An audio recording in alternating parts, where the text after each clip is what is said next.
नमस्कार, मैं हूं दिव्यांशी और आप देख रहे हैं दी लल्लन टॉक। संगीत की यात्रा में ये बोलने जैसा गाने का दौर भी कमाल का है। इसे रैप कहा जाता है। थोड़ा सा याद करने पर ये ज़्यादा पंजाबी और थोड़ा हिंदी में आपको याद आएगा। अब गाने का ये दौर भोजपुरी में भी आपके सामने है। जी हाँ, बात हो रही है एक ऐसे गाने की जिसके लिए अनुभव सिन्हा और मनोज बाजपेयी ने 26 साल बाद साथ काम किया है। बम्बई में काबा अनुभव सिन्हा के निर्देशन में फिल्माए गए बाकमाल भोजपुरी रैप की एक टैगलाइन है, एकदम सरल। एक्टर मनोज बाजपेयी ने इस रैप को गाया भी है और इस पर परफॉर्म भी किया है। इसे लिखा है डॉक्टर सागर ने, संगीत दिया है अनुराग सैकिया ने। भोजपुरी में इतने नामी गिरामी कलाकारों के साथ ये अपनी तरह की पहली कोशिश है जो बहुत जरूरी समय पर सबके सामने है। टी सीरीज और बनारस बीट के बैनर तले ये रैप एक बार में जुबान पर चढ़ जाने वाला है। खुद मनोज बाजपेयी ने इस पर बात करते वक्त कहा कि बिना किसी लाग लपेट के यह रैप पढ़कर ऐसा लगा कि जैसे उनकी ही बात हो रही हो। ऐसा भी क्या खास है इस रैप में? इस रैप की पहली लाइन ही किसी भी परदेसी को अपनी बात महसूस हो सकती है।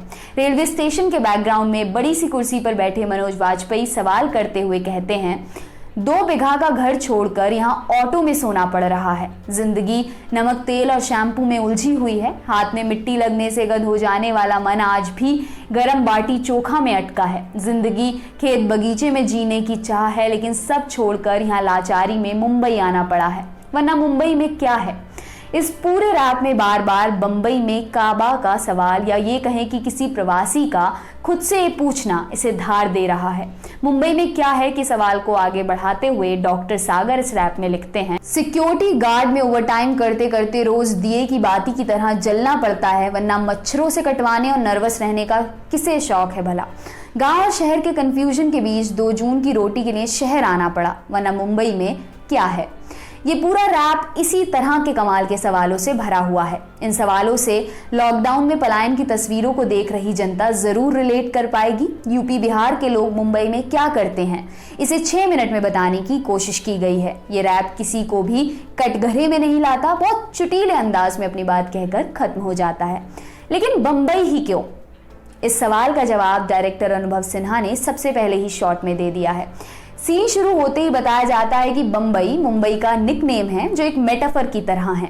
यहाँ इसे सभी महानगरों के लिए यूज किया गया है, लेकिन बम्बई मुंबई की डिबेट पुरानी है। इस शहर को मुंबई कहा जाए इसके लिए बहुत बवाल कटे, मगर नया नाम मुंबई है। गाने के 30 मिनट 50 सेकंड के बाद मनोज बाजपेयी एकदम से रुक जाते हैं।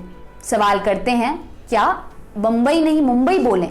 फिर कहते हैं, मुंबई हो, बम्बई हो, दिल्ली या चेन्नई हो, हम लोगों की जान तो वैसे भी सांसद में फंसी रहती है। इस सवाल के जवाब के बाद नियम कानून की स्थिति पर रैप आगे बढ़ता है। फिर स्कूल, अस्पताल और बच्चों के भविष्य पर बात होने लगती है। ये बातचीत स्वाभिमान, उम्मीद, अपने राज्यों में संसाधनों की कमी सहित सभी जरूरी सवालों पर होती है। हर बोल के साथ उसे अंग्रेजी में भी लिखकर बताया गया है। रैप की 6 मिनट 21 सेकंड की इस यात्रा पर आपको एक बार जरूर जाना चाहिए। इस पूरे रैप में बिहार यूपी के लोगों के दशकों पहले गांव घर छोड़ने से लेकर बीते दिनों हुए लॉकडाउन के पलायन तक को झूमने वाले संगीत के साथ प्रस्तुत किया गया है। एक खास बात यह भी है कि इसके बोल काफी सटीक और कनेक्ट कराने वाले हैं। डॉक्टर सागर ने इसमें पलायन के क्रोध को सवाल बनाकर सामने रखा है, मगर सबसे जबर जो बात है वो है मनोज बाजपेयी की उपस्थिति। रैप के बीच में बात करने का उनके अंदाज में कमाल का अभिनय है। जैसे गीत के 2.5 मिनट में जिक्र आता है, साल भर से अपनी बेटी से नहीं मिल सके हैं। यहाँ बबी संबोधन को सुनकर बिहार यूपी के गवई बोध को महसूस किया जा सकता है। बबी इतना प्यारा शब्द है कि सिर्फ छोटी बच्चियों के लिए ही प्रयोग में लाया जाता है। यहाँ गीत में अपनी बेटी से कहा जा रहा है कि आओ यहीं मेरे पास, मेरी गोद में ही सो जाओ, और इस बात को कहते वक्त का हाव भाव याद रह जाने वाला है। यही मनोज बाजपेयी का कमाल भी है। ऐसे ही शुरू में ही फोन पर होली में घर आने वाली बात अचानक से एक बड़ी आबादी को कनेक्ट करा देती है। ऐसी ही छोटी मगर याद रह जाने वाली चीजें इस रैप में आपको जरूर मिलेंगी। बाकी रेलवे स्टेशन के बैकग्राउंड पर शूट हुआ ये गीत पलायन वाली बात बिना कहे एड्रेस करा रहा है, और यही सबसे खास बात है। इस गीत को आप जरूर सुने। इसमें बहुत सी बारीक बातें हैं जिन्हें आप हर बार नोटिस कर सकते हैं।